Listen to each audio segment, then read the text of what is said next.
Hello everyone and welcome back. चलिए आज का एनालिसिस शुरू करने से पहले लास्ट एनालिसिस में हमने जो बातें की थी उनके बारे में इंपॉर्टेंट डिस्कशंस कर लेते हैं। क्या की लेवल्स थे और मार्केट में क्या हमारी एक्सपेक्टेशंस थी और आज क्या मार्केट में हमें देखने को मिला है। ओके, तो सबसे पहले हमारा एक इम्पॉर्टेंट ऑब्जर्वेशन जो था, जिस दिन ये एक्सपायरी डे वाले दिन ये जो बड़ा सा कैंडल बना था कि मार्केट में अब ये जो रेंज होगी ये इम्पोर्टेंट होगी और कुछ दिनों तक हमें इस रेंज के अंदर कंसोलिडेशन देखने को मिल सकता है। तो एग्जैक्टली 3 डेज हो चुके हैं निफ्टी को इस रेंज में कंसोलिडेट करते हुए। तीनों ही दिन कोई बहुत खास बड़ा मूवमेंट अभी निफ्टी में देखने को नहीं, बड़ा मूवमेंट या क्लियर मूवमेंट देखने को नहीं मिला है। ओके, और एक इम्पॉर्टेंट पॉइंट कि हम वेट कर रहे थे कि इन दोनों मूविंग एवरेज के मर्ज होने का, कि ग्रेजुअली ये दोनों मूविंग एवरेज का मर्जर अगर होता है और उसके बाद हमें एक क्लैरिटी मिलती है अपसाइड ट्रेंड की या डाउनसाइड ट्रेंड की, that will be the best trend. ठीक है, और इसके बाद में कंसोलिडेशन के बाद जो ट्रेंड मिलता है वो क्लियर ट्रेंड मिलता है। तो we are waiting for that clear trend. All right, now next what, one more important point we were discussed, RSI closing above 60 on daily time frame, और वो अभी नहीं हुआ है। अगर हम एक बार RSI के लेवल्स को देखते हैं तो RSI के लेवल्स को अगर हम देखें तो अभी भी RSI ने 60 के ऊपर क्लोजिंग यहाँ नहीं दी है। तो बुलिश कंफर्मेशन के लिए RSI का closing at least daily time frame पर अबोव 60 का क्लोजिंग इम्पोर्टेंट है। जब तक RSI 60 के ऊपर क्लोजिंग नहीं देगा, I will not plan for any long trades. Okay, this was my plan. और ये वेरी फर्स्ट डे जिस दिन जो वॉलेटाइल डे था, एक्सपायरी डे, उस दिन भी मैंने ये मेंशन किया था कि ऑल्दो बुलिश सेंटिमेंट दिख रहा है but still I will wait for RSI to close above 60। अगर आप प्रीवियस एनालिसिस को देखोगे जहां हमने क्लियरली इस पॉइंट को डिस्कस किया है, तो RSI is still not closed above 60। Okay, so जब तक ट्रेड कन्फर्मेशन, जब तक आप ट्रेड से बाहर ही है तब भी आप एक सेफ जोन में है। अननेसेसरी ट्रेड में एंट्री करना भी अननेसेसरी रिस्क है। ओके, तो अननेसेसरी रिस्क नहीं लेना है, कैलकुलेटेड रिस्क लेना है। ऑलराइट, आवर्ली टाइम फ्रेम पर देखते हैं। आवर्ली टाइम फ्रेम पर क्या देखने को मिल रहा है। आवर्ली टाइम फ्रेम पर लास्ट टाइम हमने बात किया था कि एक classical up trend 1 our chart पर हमको देखने को मिल रहा है। इस ट्रेंड की हम बात कर रहे थे और फाइनली यहाँ पर 20 डे मूविंग एवरेज से नीचे की तरफ का मूवमेंट देखने को मिल रहा है।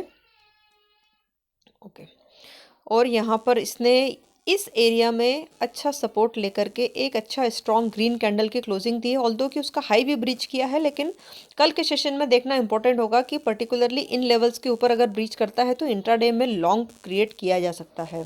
ये देखिए, ये वाले जो लेवल्स है, ये जो ग्रीन कैंडल है, इस कैंडल के ऊपर सस्टेन अगर ये करता है तो इस पर्टिकुलर कैंडल के लो को स्टॉप लॉस लेकर के लॉन्ग ट्रेड यहाँ पर क्रिएट किया जा सकता है, क्योंकि ये आर्ली पर एक बुलिश सेटअप है, ये ध्यान रखिएगा। डेली पर अभी हमें ट्रेंड की क्लैरिटी नहीं है, इसलिए पोजिशनली अभी हम लॉन्ग या शॉर्ट का कंफर्मेशन नहीं कर सकते हैं। ओके, 15 मिनट टाइम फ्रेम क्या कह रहा है। 15 मिनट टाइम फ्रेम में मैंने अभी 100 EMA को हटा दिया है। उसका रीज़न एक बार देखिए, यहाँ पर ये 100 EMA से ही इसने बाउंस लिया है। ओके, अब एक बार फिर से निफ्टी 200 EMA वाले जोन के नज़दीक आकर के यहाँ से इसने बाउंस वापस से दिया है, जो कि एक साइन है कि 200 EMA के आसपास और थोड़ा बहुत ये करेक्शन दिखा सकता है निफ्टी, कोई बड़ी बात नहीं है। ऑलराइट, तो ये एक जोन इंपॉर्टेंट होगा और स्पेशली इस पर्टिकुलर कैंडल का लो ध्यान रखने लायक लेवल रहेगा। ये वही कैंडल रहेगा जो आर्ली में जो बाउंस बैक दिया है 50 EMA के पास से, जो कैंडल ने बाउंस दिया है। ओके, अब थोड़ा सा ब्रॉडर पिक्चर को अगर हम देखें यहाँ पर, सॉरी, ठीक है, तो जो एक्सपेक्टेशन थी कि इन पर्टिकुलर लेवल्स पर एक सपोर्ट देखने को मिलेगा, ये जो बड़ा सा कैंडल है यहाँ वाला, ये कैंडल, तो ये एग्जैक्टली इन्हीं लेवल से एक बाउंस बैक देखने को मिला है। तो ये एक इम्पॉर्टेंट पॉइंट है।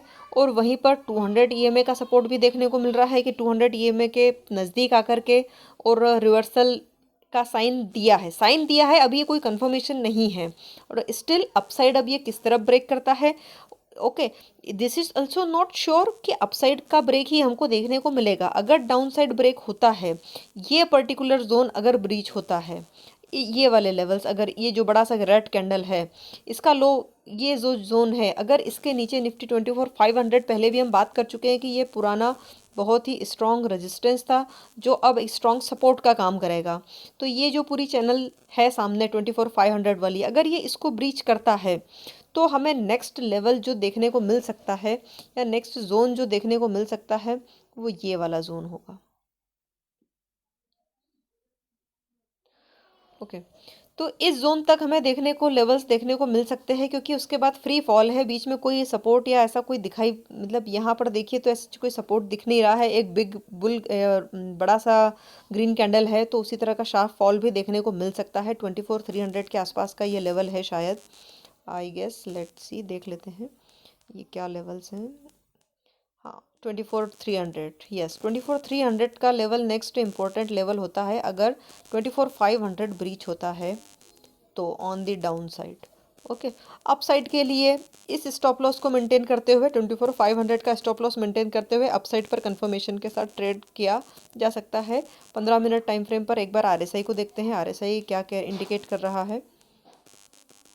ओके, आरएसआई ऑलमोस्ट फ्लैट है, no trade zone completely.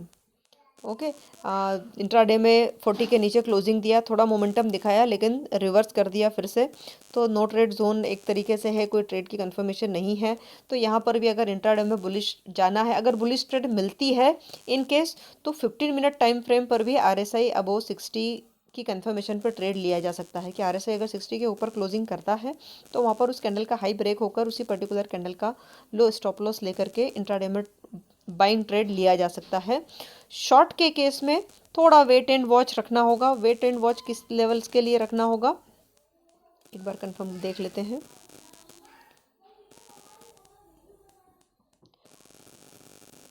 Alright,